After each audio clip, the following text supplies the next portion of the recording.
निकालेंगे।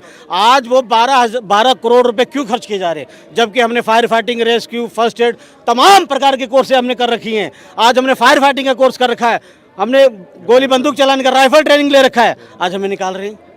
इतना करने के बाद आप खुद एक कार्यकर्ता ये हैं, सारे सवाल पे सरकार क्या कहती है? कुछ नहीं कहती। कुछ नहीं, कान में तेल डाल के सो जाती है, जब इलेक्शन आता है टाइम बढ़ा देती है। सरकार को मतलब सेंट्रल गवर्नमेंट को और स्टेट गवर्नमेंट को दोनों को ही आदेश दे रखे हैं कि इनके लिए संशोधन करा जाए, इस पे सुनवाई करी जाए, लेकिन नहीं सुनना, क्योंकि जितने भी ये पॉलिटिकल पार्टी हैं वो सिर्फ अपने वक्त के लिए देखती है कि भाई क्या करना है। अगर आप वोटिंग हमारे को इतने, अगर 10,000 की वोटिंग है तो 10,000 में से लगा लो कि कितने मिल जाएंगे, 20,000, 50,000, फिर उसके बाद दोबारा से नया बंदा कोई आएगा फिर। लेकिन सबसे बड़ी बात होती है कि आज के टाइम पे अगर कोई भी नया बच्चा 18 साल का होते ही सीधे उसको नौकरी चाहिए होती है। अगर नौकरी के लिए वो 3 साल के लिए अगर होमगार्ड में आएगा तो अगले क्या उसका फ्यूचर पता है कि उसको 3 साल बाद निकाला जाएगा कि नहीं निकाला जाएगा। लेकिन नहीं, ये सोचना सिर्फ लड़के बच्चों को आजकल की मानसिक बस इतना डाल दिया जाता है कि 3 साल के लिए होमगार्ड में आएगा और उसको निकाल दिया जाएगा। लेकिन हम इससे पहले भी नोटिस वगैरह आए हैं आप लोगों के पास? नोटिस नहीं मिलता मैम, लेकिन टाइमिंग जो होती है हमारी, टाइमिंग हर 3 साल बाद या बढ़ाया जाएगा नहीं बढ़ाया जाएगा, इसके ऊपर सबसे बड़ी कहते हैं कि तलवार लटकी होती है हर 3 साल बाद, हर 6 महीने बाद, हर साल भर में एक तलवार लटकी होती है कि भैया कब हमारा अगला दिन लास्ट हो जाए।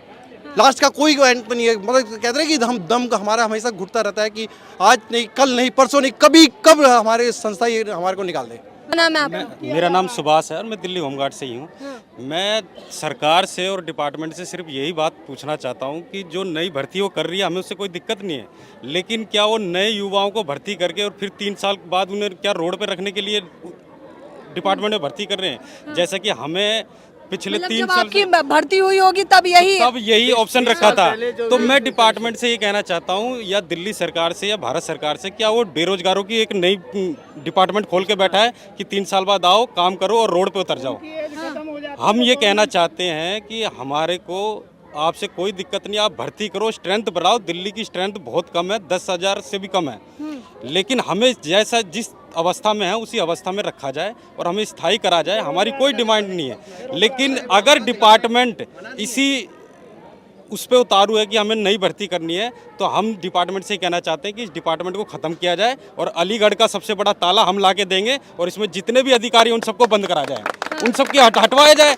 जब ये डिपार्टमेंट अगर बेरोजगारों का धंधा बना रही है और सिर्फ अपनी जेबें भर रही हैं और होम गार्ड से जिन इनकी संस्था चल रही है, ये डिपार्टमेंट चल रहा है। आप मुझे ये बताइए, जब आप लोगों ने वो फॉर्म फिल करा होगा या इस नौकरी में आए होंगे तो क्या क्या टर्म एंड कंडीशंस थी?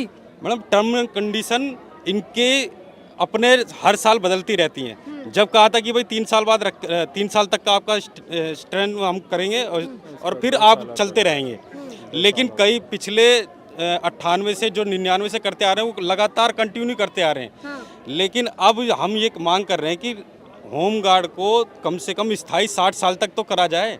हर डिपार्टमेंट में 60 साल तक की आयु तक काम करने की वो अधिकार है और एक विस्थापित कार्य करने का वो पैटर्न बना हुआ है, लेकिन एक होम गार्ड एक ऐसी संस्था है जिसमें सिर्फ 3 साल तक के लिए रखा जाता है। कर सकते हैं आप, यूपी में जाएंगे वहाँ के होमगार्ड 60 साल की उम्र तक कर सकते हैं, दिल्ली में नहीं कर सकते। जो जो जो जो केंद्र शासित प्रदेश है, चंडीगढ़, पंजाब, हिमाचल और दिल्ली, ये सिर्फ 4 मेट्रोपॉलिटन शहर हैं, सिर्फ यहीं के नहीं कर सकते 60 साल की उम्र तक। बाकी तमाम जितने भी होमगार्ड्स हैं वो सभी 60 साल की सेवा कर सकते हैं। अच्छा, मैं आपकी सेवा के बारे में थोड़ा जानना चाहूँगी कि किस प्रकार से आप लोग भारत को सेवाएं उपलब्ध करा रहे हैं। क्या समय अवधि होती है आप लोगों की? टाइमिंग क्या होती है? टाइमिंग सबके ठीक है, 8 घंटे की ड्यूटी होती है। ड्यूटी का कोई समय सीमा तो नहीं है, पर फिर भी क्योंकि इस बीच अंतराल आपको क्या क्या ट्रेनिंग्स दी गई हैं? हमें फायर फाइटिंग का, रेस्क्यू का और अपने fire fighting, rescue, disaster management, traffic control, crowd control, law and order maintenance, air red के समय में इमरजेंसी सर्विसेज, डिपो सर्विसेज और कैजुअलिटी को हैंडल करना, इन सब और प्रोडक्शन को मेंटेन करना। जो ज़रूरी हमारे बहुत कार्डिनल संस्थान हैं जैसे कि एटॉमिक पावर स्टेशंस हैं, बहुत बड़े बड़े हॉस्पिटल्स हैं। इतना सब आप लोगों को सिखा दिया गया है, जाहिर तौर पर इन लोगों को इतना सब बता दिया गया है, ये लोग सुरक्षा का काम करते हैं। सवाल ये नहीं है आप लोगों ने पूछा हो कि इसके बाद हम क्या करेंगे अगर आप 6 महीने बाद निकाल देंगे तो?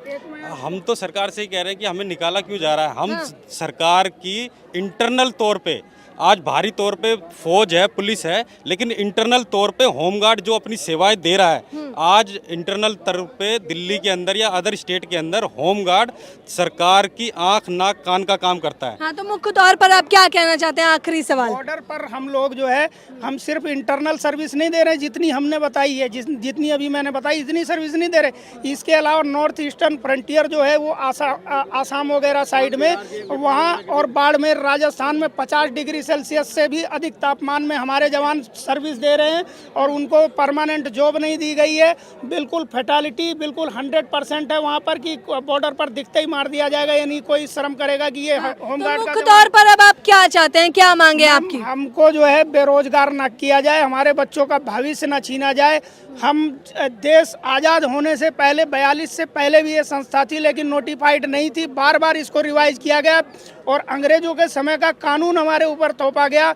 हमारे माननीय प्रधानमंत्री मोदी जी ने भी कहा है कि हम अंग्रेजों के समय की याद दिलाने वाले, गुलामी के काल की याद दिलाने वाले कानूनों को हम समाप्त करेंगे। फिर क्यों नहीं कर रहे हैं? तो जाहिर तौर पर ये वही सवाल पूछ रहे हैं जो सरकार बातें कर रही है कि वो आम जनता के 2014 के बाद अच्छे दिन ले आई है। सवाल ये उठता है कि उन अच्छे दिनों में रोजगार तो सभी के पास होगा, सक्षम भी सभी लोग होंगे, तभी शायद अच्छे दिन आएंगे, तभी शायद इस देश में अमृत काल चलेगा। तो ये सभी लोग बस वही मांग कर रहे हैं कि इन लोगों को 60 वर्ष कर दिया जाए। वेतन से भी इन लोगों को समस्या नहीं है, लेकिन तमाम लोगों ने 6 महीने की एंट्री पर 15 साल नौकरी दे दी है। अब सवाल यह है कि मात्र कुछ टाइम के बीच में नोटिफिकेशन आ जाना और अचानक से ये बेरोजगार कर देने का सिलसिला इनके समझ से परे है। इस पूरी खबर के बारे में आपकी क्या राय है, मुझे बताना बिल्कुल न भूलें।